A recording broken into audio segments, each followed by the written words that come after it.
안녕하세요. 옛이야기입니다. 오늘도 와주셔서 감사합니다. 옛이야기 채널은 사연 읽어주는 남녀 채널에서 지금은 삭제되어 들을 수 없는 21년도에 소개해드린 사연 중 베스트 사연만 뽑아 다시 읽어드리는 채널입니다. 구독과 좋아요 부탁드리며 오늘의 사연 바로 시작하겠습니다. 토요일 저녁 6시 29분. 너무나 추운 저녁이라 아빠의 전화가 몹시 반가우면서 놀라웠죠. 아빠! 어르신이 지금 의식을 잃어가고 계세요. 어머님 전화번호 좀 알려주세요. 네? 아빠가 어떤 상태신데요? 2년 전 뇌경색이 살짝 오셨을 때부터 엄마가 바로 병원 모시고 가셔서 혈전 용해제를 드시고 계시고 이사하기 전 동네를 자전거로 완복하시며 계셨기에 병원으로 바로 가시면 괜찮으실 거라 생각했습니다. 어머님 전화번호 좀 빨리 알려주세요. 다시 물어오셨어요.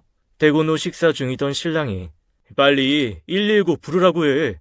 그 소리에 나 혼자 안도하려는 마음에 긴장이 몰려왔습니다. 어디신데요? 여기 노인정 앞인데 나와보니 앉은 채로 옆으로 쓰러져 계세요. 119 좀 불러주시겠어요? 엄마는 지금 바로 못 가시니까요. 가까운 병원으로 모시고 가려 했으나 응급 병상이 부족하여 더 큰 대학병원으로 간다고 구급대원께서 전화를 주셨습니다. 아빠 상태는 어떠세요? 의식은 전혀 없으시고 호흡은 자가호흡하고 계십니다. 네, 따뜻하게 모셔주세요. 잘 부탁드려요, 대원님. 1시간 후 병원에 도착했으나 가는 동안 차 안에서 울어서인지 체온이 높아 응급실 입구에서 제지되었습니다.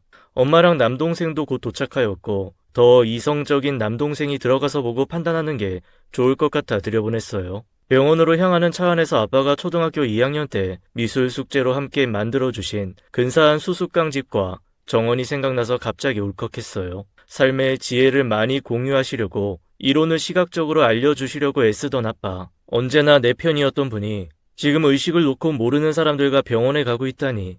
아니, 위급한 아빠 전화를 받고 태어나게 괜찮을 거라 미적거리던 그 시간이 죄책감으로 물들었습니다. 멀리 사는 막내 남동생이 도착하고 얼마 있으니 응급실에 들어갔던 남동생도 나오고 젊은 의사 선생님께서 보호자를 찾았습니다. 3남매가 아버지 일로 그렇게 모여서 이야기 나눠본 적이 처음이었어요. 의사 선생님은 우리를 향해 지금 이대로 놔두시면 돌아가시세요. 수술하셔도 한 달 뒤엔 돌아가실 거예요. 선전포고를 하셨어요. 수술을 해야 하나? 연세가 84세이신데 편히 보내드려야 하나? 아까 오실 때도 자가 호흡 중이셨는데 그냥 숨이 끊어질 때까지 내버려 두는 건 너무 잔인해. 혼자 속으로 5초도 안 되는 짧은 순간에 아빠의 생사를 저울질하고 있었습니다. 중학교 입학하고 한 학기 지나 육성회비를 내는 기간이 되었죠. 부모님께서 항상 육성회비를 일찍 내주셨기에 담임 선생님께서 3-4명의 아이들을 복도로 불러 의례적으로 육성회비 바로 납부 가능하지 물으시곤 교문실로 가셨습니다. 이때까지도 몰랐어요. 중식당을 운영하시던 부모님께서 내 육성회비를 내주시고 연년생인 남동생의 육성회비가 모이길 기다려 내셨다는 걸. 그래서 항상 늦게 냈다고 선생님한테 불려갔다고 남동생은 성인이 된 어느 날 무심히 투덜거렸어요. 그렇게 항상 제일 먼저였던 딸이 아빠의 생사에 무조건 수술해서 살려주세요 라는 드라마 대사 속 말조차도 따라할 줄 모르는 염치 없는 밑바닥을 보인 것이었습니다. 잠시 5초 동안의 정작이 흐르고 의사 선생님은 재촉하셨어요. 이런 상황에 대해 얘기 나눈 적 없으세요? 네, 너무나 부지런하고 건강하신 아빠였습니다. 하지만 무심한 자식들은 의사 선생님에게 철퇴를 맞았습니다. 바로 결정해 주셔야 합니다. 제가 응급실에 오실 때 자가 호흡 중이라고 들었는데요. 네, 지금은 뇌에 출혈량이 많아 인공호흡기 부착했습니다. 그럼 수술해 주세요. 수술하셔도 한 달간은 합병증으로 고생하실 거고 한 달 후에 일반 병실 가신다고 해도 장담할 수 없습니다. 무서운 저승사자가 따로 있을까요? 절망이란 단어가 몸으로 와 닿는 순간이었습니다. 대기실에 계신 엄마한테 가서 말씀드리고 기다리는 동안 아빠가 입고 계셨던 옷가지랑 모자, 신발, 틀니가 봉지에 쌓여 응급실 밖으로 전달되었습니다. 엄마의 모습은 착잡하셨어요. 그렇게나 고집세시고 다른 사람 말은 들어도 가족 말은 하나도 안 듣던 남편이 생사를 오가고 있는 순간에 자식들을 생각하시어 말씀을 꺼내셨죠. 그냥 수술하지 말고 보내드리자. 아니야 엄마, 지금 숨도 멀쩡히 쉬고 계셔. 수술 바로 하기로 했어. 그렇게 얘기하는 대기실에서 막내가 조용히 장례식장과 봉인당을 알아보고 있었어요. 응급실 안에서 모니터로 감염병 검사 결과를 기다리며 대기하는 남동생이 전화를 했습니다. 누나, 아빠 지금 침대에서 주무시는 모습이야. 머리 붕대하시고. 응급실 도착 후 2시간이 지나고 수술실로 이동하시는데 그제서야 이동 침대에 맥없이 누워 계신 아빠의 얼굴과 몸을 볼 수 있었습니다. 아빠, 수술 잘하고 오세요? 겨우 울음을 참고 소리내어 귀가 어두우신 아빠 얼굴에 대고 얘기했어요. 엘리베이터 문이 열렸죠. 이 순간이 아빠가 내 목소리를 들을 수 있는 마지막 순간이 될 수도 있다고 생각되었습니다. 저 문이 닫히면 따뜻한 아빠의 몸을 못 만질 수도 있었어요. 아빠 발이 시트 밖으로 나와 있어서 얼른 양말을 쓸어드리며 시트를 덮어드렸습니다. 그 순간 내가 할 수 있는 건 그것뿐이었어요. 엘리베이터 문이 닫혔습니다. 이제 하나님께서 아빠와 만나실 시간이 얼마 남지 않은 것 같았습니다. 수술 들어가시고 남동생 내외가 남아있겠다고 얼마나 걸릴지 모른다고 해서 엄마 모셔다 드리고 집에 도착한 지 겨우 1시간 남짓 후 남동생이 단톡 대화방에 경과를 보내왔습니다. 수술 들어가신 지 1시간 만이었어요. 중환자실 간호사실에서 나한테 전화가 왔더라고요. 원래 보호자분 계시죠? 중환자실 간호사실로 빨리 오세요. 수술 끝나고 나오셨어요.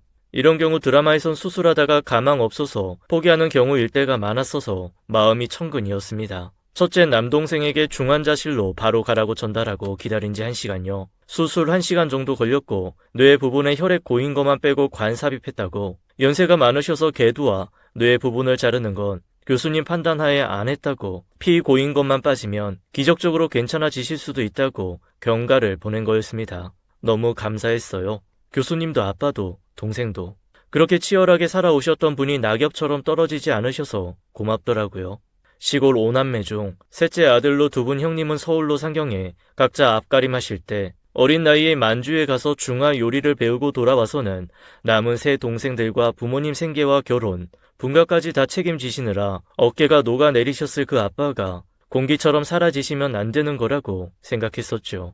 대학 동기 한 명이 아버님이 그 시대에 중국 요리 배우셨으면 말로 하기 힘들 고생 많이 하셨을 거라고. 말도 안 통하는 곳에서 많이 맞으셨을 거다. 그제서야 아빠가 어릴 적 우리에게 소리 많이 지르시고 때리기도 하셨던 게 너무 무서웠는데 본인도 어린 시절에 무섭고 외로우셨을 거라고 생각을 하면서 우리 아빠는 왜 저러시지? 라는 철없는 생각에 고개를 숙였습니다. 막내가 결혼하기 얼마 전 한 얘기가 떠올랐어요. 아빠가 엄마 없을 때 나 때리고 어느 시골길에 가고 있었는데 저녁이라 다리 아파서 울었더니 아빠가 한 대 때렸는데 그 기억을 잊지 못해. 그 어린애를 안아주지 못할 망정 때리냐고. 아빠는 그랬을 거예요. 누구한테도 어린 시절의 부모나 형제들에게조차 이해받아 본 적도 고마움을 받아본 적도 없이 묵묵히 주어진 가장의 역할을 해오며 사신 거였죠.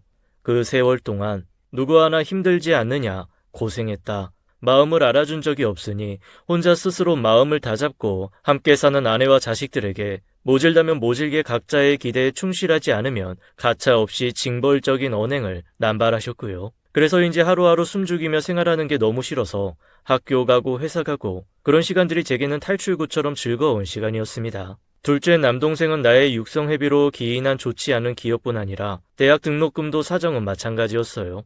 사실 제일 명석한 둘째라 가능한 일이었지만 장학금으로 등록금을 충당하고 본인의 생활비며 공무원 시험 준비하며 들어가는 모든 비용을 충당하다 보니 독립을 가장 빨리 하게 된 계기가 된 거는 그나마 다행이었어요. 딸 같은 아들 역할을 하며 지금도 부모님과 가장 근거리에서 수시로 부모님을 돌봐드리고 있으니 아빠도 알아주실 거라는 마음으로 밀어놓은 짐들은 첫째 남동생 몫이 되어버렸네요. 중환자실 들어가시고 다음 주 화, 목, 토요일에 30분간 한 명만 면회가 가능하다는 연락을 받고 첫째 화요일에 막내 남동생이 아버지를 만나고 왔어요. 그냥 주무시고 계셔. 산소호흡기로 호흡 중이고 머리 부분에 관 2개 연결되어 있어. 수술하시고 6일째인 2번째 면회일에 아빠를 보러 갔습니다. 양옆 침대에 무기력하게 누워 계신 다른 환자분들의 풍채가 좋으신 게 눈에 띄었어요. 아빠는 작은 몸으로 이렇게 살아내셨구나. 눈으로 보면서 애처로움을 느꼈습니다. 하지만 축 늘어지신 모습은 아닌 것 같아 안심되었죠. 맥박 수치도 다른 병상 분들보다는 높았어요. 아빠, 좋은 꿈 꾸고 계셔? 안 추워요? 양손을 만져드리는데 울컥했어요. 손이 작은 배구공만 하게 퉁퉁 부어 계셨거든요. 잠시 후 안면 근육과 입술이 요동을 치셨어요. 뭐라 말씀을 하시는 것 같았는데 담당 간호사님은 그냥 무의식적인 반사작용일 거라고 하셨지만 아빠가 살아계시다는 게 기적이 일어난 것 같았어요. 아빠, 숨 잘 쉬셔야 돼요. 숨 잘 쉬셔야 집에 갈 수 있어요.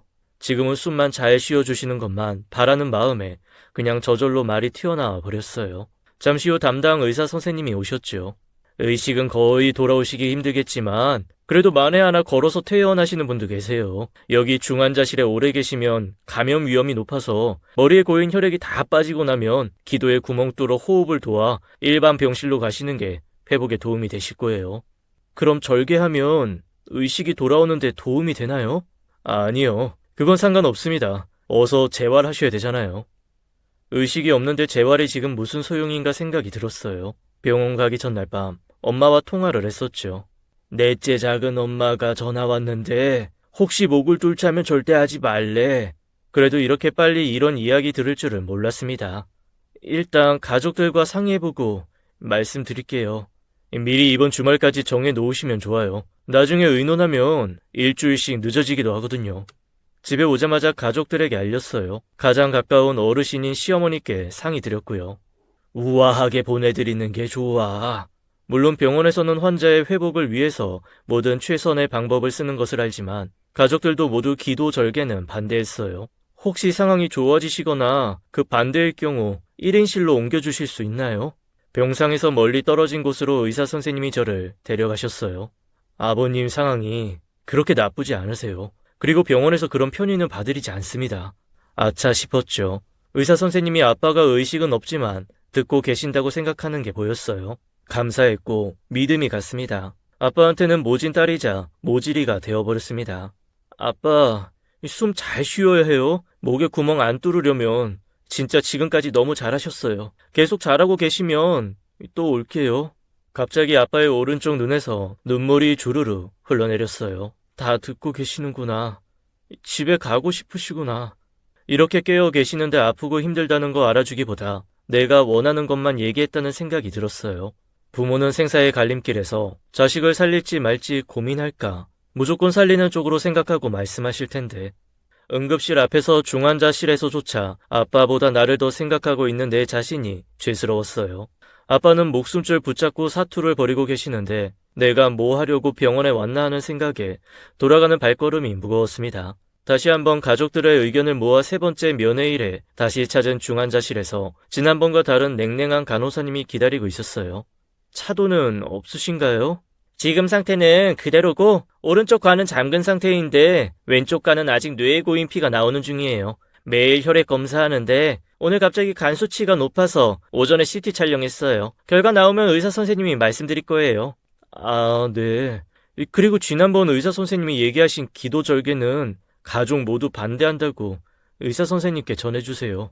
잠시 후 다시 간호사분이 오셔서 여러 상황을 얘기해 주었습니다. 그거 안 하시면 아마 계속 연락할 거예요. 하고 간 후 얼마 지나지 않아 담당 교수님이 오셨습니다. 너무 젊으셔서 일반 의사 선생님인 줄 알고 아빠 얼굴만 보면서 듣고 있다가 보니 명찰에 교수님이 보여서 잘 들어보니 기도 절개하시고 재활 받으셔야죠. 가족분들과 다시 의논해보세요. 일단 병원에서 하자는 대로 하시는 게 환자한테 가장 좋은 거예요. 의식에 도움 된다면 바로 뚫을 텐데 다시 의논은 해보겠습니다. 바삐 다른 병상으로 옮겨가는 교수님의 뒷모습에 무심하다는 생각이 들었어요. 아빠는 어린 시절 동네 어르신들을 따라 산에 사슴 사냥을 간 적이 있다고 하셨죠. 앞다리가 더 맛있는 줄 모르고 이 뒷다리를 먹었는데 그때 알았으면 앞다리 먹었을 텐데. 멋쩍게 웃으시며 말씀하신 지 채 3개월도 안 되었는데 아빠는 꿈속에서 사슴을 쫓아다니실까요? 만주에서 중국 사람 틈바구니에 숨죽이며 생계를 이어나가실까요? 아니면 편안하고 따뜻한 강변에서 늘 좋아하시던 낚시를 하며 사색에 잠겨 계실까요? 자전거를 타고 유랑을 다니실까요? 자전거 고치기 좋아하셔서 엄마의 잔소리를 들으며 기름때를 묻히고 계실까요? 정말 아빠의 꿈은 무엇이었을까요? 제 짐작으로는 교육을 제대로 받으셨다면 서울대는 좋게 가셨을 분이신데요. 아빠가 쓰러지신 날 아침의 꿈은 명확한 답을 찾지 못하는 아주 막막한 꿈이었어요. 꿈 때문에 숨죽이며 지낸 날은 처음이었습니다. 그냥 퇴근하는 신랑과 아이들의 무탈에 조바심 내며 떨어지는 해에 안도감을 가질 즈음에 아빠의 전화가 걸려온 것이었어요. 아빠랑 마지막 통화한 지 19일 만이었습니다. 자전거를 타고 다니시다 운전자 부주의로 교통사고가 한 번 난 적이 있어서 될 수 있으면 전화를 안 하는 데다 아빠도 학교 앞 교통안전도우미 활동 중이시거나 노인정에서 바쁜 시간을 보내시기 때문에 잘 지내시겠지 하는 안일한 마음으로 지내왔던 제게 하나님이 벌을 주시는구나 라고밖에는 생각되지 않았어요. 제가 어린 시절 철 바뀌면 평화시장에 데리고 가셔서 옷 사주시던 아빠였고 맛있는 것도 제일 먼저 나부터 챙기셨던 아빠였어요. 청계천 책방에 가서 마하트마 간디, 몬테크리스토 백작, 명언집 등 책도 많이 사주셔서 책을 좋아하는 아이로 자랄 수 있게 해주셨고요. 결혼하고 두 아이 모두 10달 입덧하느라 못 먹는다고 엄마랑 경동시장 가서 좋은 식재료 사다가 만들어주시고 힘들다고 집에 와 있으라고 택시 태워서 데려가시고 갓난 작은 아이 보는 동안 큰 아이 데리고 나들이도 자주 데려가셨던 분이었습니다. 파란 하늘이 무너진 것만 같았고 아빠 없이는 내 존재도 사라질 것 같았어요. 막내 동생이 아빠를 보러 가서 막내 손녀 동영상을 틀어드렸더니 눈물을 흘리셨다고 했어요. 의사 선생님이 기도절개를 또 권유하셔서 녹음 파일을 단톡방에 올려서 들어보니 환자에게 좋은 거라고 강조하셨어요. 하지만 엄마, 동생들 모두 반대였습니다. 저도 의식과 무관하다면 무의미하다는 생각은 그대로였고요. 아빠가 병원에 계신 지 10하루째 되는 날, 중환자실에서 우리는 다시 만났습니다. 만나러 갈 수 있는 아빠가 계시는 이 세상이 고마웠어요. 감염병 핑계로 자주 찾아뵙지도 않고 지냈던 게 이제 와서 후회해야 무슨 소용이겠냐는 생각이 들었지요. 그 사이 아빠는 간에 큰 담석이 발견되어 담낭에 관을 삽입하고 계셨어요. 혹시 눈은 아직 안 뜨셨나요? 아, 어제부터 때리면 눈은 뜨세요. 아, 얼마나 감사한 일인지요. 아직 초점은 없으시지만 눈을 뜨셨다는 게 또 한 번의 기적이라고 여겨졌습니다. 중식당 하시면서 국수 삶아서 헹구시느라 연세 드시고 자전거 타시느라 겨울이면 손등이 갈라져서 피가 나곤 하셨던 게 생각나서 챙겨간 핸드크림을 퉁퉁 부은 양손에 아주 듬뿍 발라드렸어요. 이게 마지막일 수도 있어 라는 생각을 떨칠 수 없는 제가 힘겨웠습니다. 아빠는 어디쯤 모시고 계실까요? 아빠 너무 잘하고 계세요. 숨 잘 쉬시고 눈 잘 뜨셔야 해요. 성당 자매님의 권유로 여러 기도문을 지푸라기 잡는 심정으로 녹음해 가서 간호사님께 허락받고 이어폰으로 들려드렸습니다. 아빠한테 지금 제가 할 수 있는 게 하나라도 있다는 거 그것만 생각했어요. 아빠 맥박 수치가 76에서 80까지 올라가서 유지하시는 게 보였고 그저 더 나아지고 계심에 반사작용이든 뭐든 간에 상체를 움직일 수 있음에 모든 희망을 걸 수밖에 없었지요. 꼭 더 좋아지실 거야. 하지만 욕심이 하나 더 있다면 아빠 목소리 듣고 싶다. 지금 당장은 아니어도 인공호흡기를 뗀 후 목소리 듣고 싶은 마음이 간절했지요. 중환자실에 나오기 전에 아빠에게 거북이 향기로운 추억 노래를 들려드렸어요. 아빠, 모두 앞에 와서 기다리는데 여기 한 명만 들어올 수 있어요. 엄마랑 애들 다 문 앞에서 아빠 기다리고 있어요. 매일 못 오게 하니까 다른 날 또 올게요. 소리를 듣고 계시다면 왜 혼자 여기서 계시나 기다리는 사람이 있으실 텐데 서운하셔서 낙담하시면 안 될 것 같아서 드린 말씀이었어요. 큰일 겪고 나니 생각지도 못했던 사람들이 나의 뒤에서 언제든 나를 위해 기도해주고 공감해주고 있다는 걸 알게 되면서 아빠는 왜 그리 외롭게 사셨는지 너무나 안쓰러웠어요. 물론 제가 모르는 아빠의 조력자분들도 계실 테니 지금 이렇게 아빠 이야기를 적을 수도 있겠지 싶기도 하지만요. 엄마랑 아빠는 12살 띠동갑으로 얼굴도 안 보고 결혼한 세대세요. 엄마는 너무 예쁘셨고 현명하셨지만 의심이 많으시고 완벽하시며 짊어져야 할 가장의 무게가 큰 아빠의 울타리 안에서는 항상 1순위가 아니었어요. 병들어 누워 계신 시아버지와 옛날 어머니들은 다 그러셨지만 경제적 능력이 없으신 시어머니와 시동생들을 살뜰히 챙기시는데도 불구하고 나이가 어리다고 아빠는 엄마를 무시하고 본가 가족들과의 틈에서 엄마는 희생양처럼 소외되셨죠. 하지만 엄마를 버티게 하는 것은 엄마 자신이었어요. 물론 자존감이 높으셨을 뿐만 아니라 교육도 제대로 받으신 데다 인품도 좋으셨기 때문인데도 아직도 우리 자식들 때문에 버티셨다고 말씀하시곤 하세요. 하지만 두 분의 갈등 상황 속에서도 항상 자식만을 바라보시고 살아오신 점은 우리 부모 세대뿐만 아니라 모든 부모들의 숙명이 아닐까 생각이 들어요. 유복한 가정에서 자라셨지만 외할아버지의 급작스런 뇌졸중으로 집안에 든 가족이 재산을 다 빼내가고 외갓집에 자주 가지 못하게 하는 아빠랑 살면서 외할머니를 보셨던 게 경조사와 돌아가신 후였으니까요. 정서적으로 얼마나 힘드셨을지 엄마는 정말 위대하신 분이라고밖에 대체할 단어가 없어요. 엄마와 아빠의 악연이 시작된 건 두 분의 결혼이었을지 모르지만 제 생각으로는 외삼촌이 아빠한테 큰 돈을 빌려 가시고 사업이 잘 안 돼서 못 갚자 그 이후부터 엄마가 더 힘들어지신 것 같아요. 엄마한테는 아무 말도 안 하고 큰 삼촌한테 투자를 하신 거였는데 나중에 곤란한 일이 생기자 해결 방법을 못 찾고 원망을 엄마한테 하신 것 같아서 너무나 마음이 아팠어요. 엄마가 아빠의 성격을 감당하지 못할 것 같아 보이자 아이들을 갖다 버리겠다고 협박하며 엄마를 붙잡으셨다는데 엄마는 그게 너무 무서웠고 충분히 그럴 사람이라는 생각에 너희들은 내가 지킨다며 모진 수모를 다 감수하고 살아내셨던 거예요.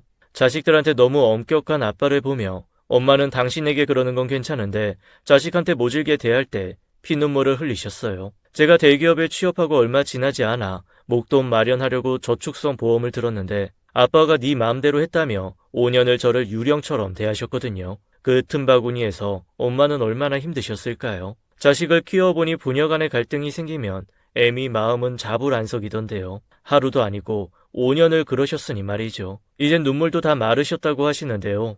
전 엄마 우시는 걸 본 적이 없어요. 딱 한 번. 고등학교 다닐 때 큰 소리가 나서 나가보니 아빠가 엄마에게 손을 올리셔서 온몸으로 막은 기억이 있어요. 엄마는 엄마의 슬픔과 눈물을 자식들에게 감추고 싶어 하셨죠. 아이들이 힘들어 할까봐요. 그 마음을 이제는 알겠더라고요. 아이들을 키워보니 작은 말다툼에도 아이들은 부모 눈치를 보던데요. 눈치 없이 목소리 큰 사람은 뒤끝 없이 감정 전달하는 상황에서 배려를 잊고 있는 건 아닌지 조금만 더 생각하고 말하면 좋으련만요. 갑자기 걸려온 전화 한 통이 아빠 전화기에 저장되어 있는 제가 딸내미란 걸 알게 되었습니다.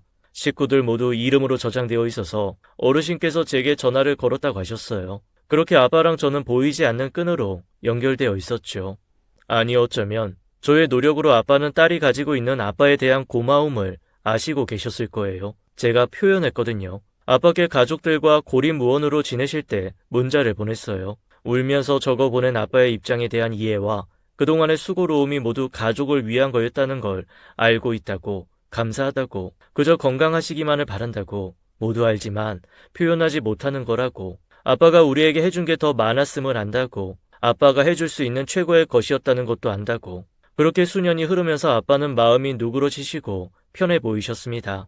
엄마와의 관계도 많이 부드러워지시고 덜 권위적이시고요. 가끔 욱하는 건 여전하시지만 예전에 비하면 살만하다는 엄마의 말씀이 제 어린 날의 상처에 위안이 되었어요. 아빠가 한 살 더 잡수시기를 이렇게 간절히 바란 날이 올 줄 몰랐습니다. 그저 설날이 지나고 한 달 뒤에 돌아오는 생신을 지내시고 85세가 되셔서 우리 곁에서 더 건강하게 계셔줬으면 하는 바람으로 기도를 올렸습니다. 그러던 와중에 착한 후배가 뇌졸중으로 갑자기 세상을 떠나고 나니 아빠가 일어날 때까지 울지 않아야 금방 일어나실 거야 하던 마음이 북박쳐 만 하루가 넘도록 눈물로 지새웠습니다. 제 남은 생의 반을 아빠께 드리겠습니다. 하나님께 거래를 하려고 했어요. 제 자식들도 내가 떠나면 힘들 테니 다는 못 드립니다. 제가 가진 게 없을 수도 있는데 말이죠. 제발 눈뜨게 해주세요. 하나님은 언제든 저를 데려가셔도 됩니다. 입원하시고 11일째 되는 날 아빠가 중환자실에서 일반 병동으로 가신다고 연락이 왔어요. 중환자실에서의 감염으로 격리실로 가신다고 보호자가 오셔야 한다고 해서 엄마와 동생들과 저 모두 병원으로 갔습니다. 복도나 엘리베이터에서라도 얼굴을 뵐 수 있을 거라 갔어요. 그렇게도 엄격하던 통제를 엘리베이터를 함께 이동해도 된다고 하니 어찌나 고마웠던지요. 중환자실에서 나오시는 아빠는 두 눈을 크게 뜨시고 소리나는 우리 쪽을 보셨어요. 목의 움직임이 아주 자연스럽지 않으셨지만 두 발을 오므렸다 폈다 하시는 걸 보니 이게 꿈인가 생시인가 싶었습니다. 안경이 없으셔서인지 눈을 아주 크게 뜨시고 두리번거리셨어요. 아, 이제 돌아오셨구나. 가슴이 뛰기 시작했죠. 격리실로 가는 중에 간병하실 보호자가 필요하다고 해서 엄마는 너무 힘드시니까 더 좋아지시면 하세요. 말씀드렸습니다. 사실 엄마의 마음이 아빠에게 측음지심과 자식들 부담 주는 아빠에 대한 원망이 공존하고 계신 것 같아 시간이 더 필요하다고 생각이 들었거든요. 중환자실 나오실 때 또릿하셨던 아빠가 며칠 뒤에는 더 멍하게 주무시고 계셨어요. 아무래도 큰 고비를 넘기셔서 상태가 오락가락 하시는 것 같았는데 다음 며칠 뒤에 가본 아빠는 초점을 못 맞추시지만 이야기를 다 듣고 계신 듯이 한 번은 눈도 깜빡거리시며 응답을 대신하셨죠. 아직 온전히 못 쥐시는 아빠의 오른손에 목조와 노란 편지지를 접어 쥐어드리고는 아빠, 이 손 움직이실 때 읽어보세요. 말씀드렸더니 갑자기 오른손을 서서히 쥐었어요. 아, 이렇게 또 기적을 주셨구나. 하나님 감사합니다. 이제 담석과 감염만 잘 지나가면 죄알 잘 되실 거야. 이미 제 마음은 아빠랑 함께 양수리로 향하고 있었습니다. 아빠한테 처음 중환자실로 찾아갔을 때 눈은 안 뜨고 계셨지만 아빠 다 나으면 예전에 낚시 갔었던 양수리로 놀러가요. 애들이랑 민서방이 모시고 갈 거예요. 그날도 아빠가 다시 반응을 보이셔서 양수리 가면 자주 낚시 가셨던 팔당댐에도 들려요. 하고 아빠한테 인사를 하고 나오는데 제가 서운해서인지 아빠도 서운해 하시는 것처럼 느껴졌어요. 그렇게 며칠을 지나고 엄마가 아빠를 간병하시겠다고 말씀하셨어요. 아무래도 내가 직접 보면 빨리 좋아지실 거야. 엄마 마음을 알 것 같아 더 이상 말리지는 않았어요. 사실 아빠의 부재로 엄마는 나날이 불면의 밤을 보내시며 힘들어하고 계셨기에 엄마 마음 가시도록 하시는 게 편하실 거라고 생각했거든요. 두 번째 기도였어요. 엄마랑 아빠가 마음으로 화해하게 해주세요. 엄마가 당신이 간병을 하시겠다고 전화가 왔을 때 다행히 엄마도 아파도 그동안의 마음의 담장을 허물 시간이 주어지는구나 생각하니 마음이 평온해졌습니다. 급작스럽게 설날 새벽에 집중치료실로 옮기셨다며 오전이 한참 지난 시간에 엄마가 전화하셨어요. 연휴 동안 면회사절이라고 떡국도 끓이고 전이랑 과일을 준비해서 시어머님과 엄마한테 가져다 드리려고 준비하고 있는데 기운이 빠졌습니다. 아빠가 새벽에 산소 포화도가 떨어지셔서 호흡이 없으셔서 산소 마스크 끼고 계시다가 옮겼는데 폐렴 수치 때문에 중환자실 가실 수도 있대. 장내균 문제로 격리 병실에 계신데 음성 3에 나오면 일반 병실 가실 거라고 1, 2주 내에 좋은 소식 있을 거라고 내심 기대하고 있었는데 다시 이렇게 한 고비를 넘기고 있었어요. 그나마 다행인 건 음성 2번이라 지금 고비 넘기시면 다음 주 결과에 따라 일반 병실로 가실 수도 있다고 하네요. 아빠를 닮아 동계상이 정확한 첫째 남동생은 여러 가지 경우의 수를 예를 들어가며 계획을 의논했고 우리들의 부담을 많이 덜어주었어요. 아빠가 그렇게 키우셨기 때문이라고 생각되어져요. 아빠를 닮아 감성적인 막내 남동생은 중환자실에 계신 아빠를 하루가 멀다 하고 찾아뵙고선 우리들에게 소상히 상태를 알려주면서 가족들이 안심할 수 있도록 애써주었고요. 표현하지 않아도 마음 따뜻함이 느껴지는 것 또한 엄마의 세심한 양육에서 비롯되었으리라 여겨져요. 저는 여러 자료들을 알아보는 걸 잘하는데 주위의 조언과 행정적인 부분을 모두 취합하면서 아직도 골머리가 아프지만 치밀하게 만전을 가하는 성격도 부모님에게서 물려받은 유산이라 그저 감사할 따름이에요. 예전처럼 부모 자식 간에 있어서는 안 될 뉴스들을 접하다 보면 어찌 그랬을까 이해하려고도 하지만 천륜을 끊는다는 게 억겁에 무언가가 작용했을 거란 생각에 마음이 아려옵니다. 떠난 사람도 남겨진 사람도 원하지 않는 자기의 굴레에서 벗어날 수만 있다면 그런 일을 피했을 텐데 말이죠. 부모와 자식 간에는 알게 모르게 받은 사랑과 추억들이 지렛대 역할을 하면서 각자의 삶 속에 녹아들어 있다고 생각이 되어요. 그 힘이 발휘되는 순간이 힘들고 외로운 순간 아닐까 하고요. 이 글을 쓰는 중에 엄마가 전화하셨어요. 아빠 호흡도 많이 안정되고 폐렴 수치도 떨어졌어. 아빠가 뭐라고 대답하시다가 너한테 전화하라고 하셨어. 딸이야, 불러봐봐. 이것 또한 꿈일까요?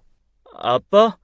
저예요. 쉰 목소리지만 음색에 일정하게 새 음절 정도 들렸어요. 분명히 그렇게 기다리던 아빠 목소리였습니다. 아빠 고마워요. 사랑해. 울컥했어요. 엄마가 이제 그만 끊자고 하셨어요. 대답을 못하고 있자 다시 부르셨죠. 겨우 대답했더니 아빠도 네 목소리 듣고 얼굴 벌개지셔서 울컥하신다. 힘드시면 안 되니까 끊자. 엄마, 나 지금 아빠 얘기 쓰고 있어. 아빠랑 다 나으면 정리해서 읽어드릴게. 그래, 알았다. 다시 한번 이어진 아빠랑 나의 줄은 팽팽하지 않게 느슨하게 이렇게만 유지되었으면 합니다. 너무 제가 바라는 대로 얘기하면 아빠는 마음이 조급해지실 테니 아픈 와중에 힘들어지실 거니까요. 아빠 지금 보러 갈까? 안 돼. 병원 면회 안 돼. 엄마가 만류하셨죠. 남동생도 4월 동안 매일 왔지만 주차장에서 엄마랑 얘기만 하고 갔다고요. 지금 아니면 아빠를 못 뵐 것 같은 순간이 계속 이어지고 있지만 저는 아빠가 쓰러지신 날 가던 차 안에서 응급실 앞에서 의사 선생님의 선고에 2번 눈물을 흘리곤 그걸로 눈물은 더 이상 나지 않았었죠. 그냥 아빠 생각하면 눈물이 안 났어요. 아무렇지 않게 돌아오실 거라는 막연한 믿음으로 하루하루 생활을 해나가고 있었거든요. 우리 아이들도 할아버지 건강하셔서 금방 다시 일어나실 거라고. 걱정하는 엄마에게 정말 할아버지에 대한 확신을 가지고 위로하는 게 느껴져서 좋았고요. 매 순간 아빠가 힘든 고비를 넘기고 계시지만 치유의 계단을 내려오고 계신다고 생각되어지는 이 시간들이 아빠와의 또 다른 추억을 만들어가고 있는 것 같아요. 아빠가 돌아오신다면 많은 이야기를 해주실 거고 저도 많은 궁금한 것들을 여쭤보고 싶어요. 어떻게 이겨내셨냐고, 우리와 만나지 못한 시간 속에는 무엇이 함께 했었느냐고, 그 시간 너무 외롭지 않으셨으면 좋았을 것 같다고, 엄마랑 아빠가 지금 함께 계시는 모습에 그저 고맙고 따뜻하다고 밖에 표현이 안 되네요. 아빠랑 꽃피는 봄이 오면 추억의 양수리로 함께 떠나 옛 이야기를 나누기를 기다리며 아빠 딸로 태어나서 행복하고 고맙다고 아빠 얼굴 보고 꼭 말씀드리고 싶습니다. 지금까지 옛 이야기였습니다. 끝까지 함께 해주신 여러분 감사드리며 저희는 다음 사연으로 돌아올게요. 감사합니다.